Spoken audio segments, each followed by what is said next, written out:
A plan to strengthen and unify the nation, the American system, was advanced by the Whig Party and a number of leading politicians including Henry Clay and John Quincy Adams. Motivated by a growing American economy bolstered with major exports such as cotton, tobacco, native sod, and tar, they sought to create a structure for expanding trade. This system included such policies as, support for a high tariff to protect American industries and generate revenue for the federal government, maintenance of high public land prices to generate federal revenue, preservation of the Bank of the United States to stabilize the currency and rein in risky state and local banks, development of a system of internal improvements, such as roads and canals, which would knit the nation together and be financed by the tariff and land sales. Clay protested that the West, which opposed the tariff, should support it since urban factory workers would be consumers of Western foods. In Clay's view, the South, which also opposed high tariffs, should support them because of the ready market for cotton in northern mills. This last argument was the weak link. The South never strongly supported the American system and had access to plenty of markets for its cotton exports. Portions of the American system were enacted by the United States Congress. The Second Bank of the United States was rechartered in 1816 for 20 years.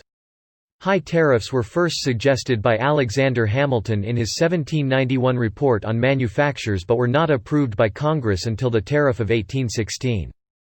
Tariffs were subsequently raised until they peaked in 1828 after the so-called Tariff of Abominations. After the nullification crisis in 1833, tariffs remained the same rate until the Civil War. However, the national system of internal improvements was never adequately funded. The failure to do so was due in part to sectional jealousies and constitutional squabbles about such expenditures.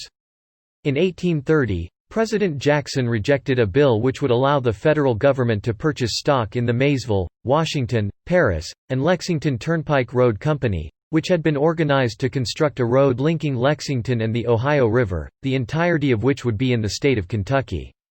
Jackson's Maysville Road veto was due to both his personal conflict with Clay and his ideological objections.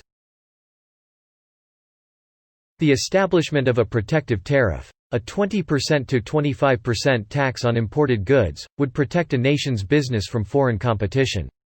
Congress passed a tariff in 1816 which made European goods more expensive and encouraged consumers to buy relatively cheap American-made goods. The establishment of a national bank would promote a single currency, making trade easier, and issue what was called sovereign credit, i.e., credit issued by the national government, rather than borrowed from the private banking system. In 1816, Congress created the Second Bank of the United States. The improvement of the country's infrastructure, especially transportation systems, made trade easier and faster for everyone. Poor roads made transportation slow and costly. The American system became the leading tenet of the Whig Party of Henry Clay and Daniel Webster. It was opposed by the Democratic Party of Andrew Jackson, Martin Van Buren, James K. Polk, Franklin Pierce, and James Buchanan prior to the Civil War, often on the grounds that the points of it were unconstitutional. Among the most important internal improvements created under the American system was the Cumberland Road. Henry Clay's American system, devised in the burst of nationalism that followed the War of 1812, remains one of the most historically significant examples of a government-sponsored program to harmonize and balance the nation's agriculture, commerce, and industry.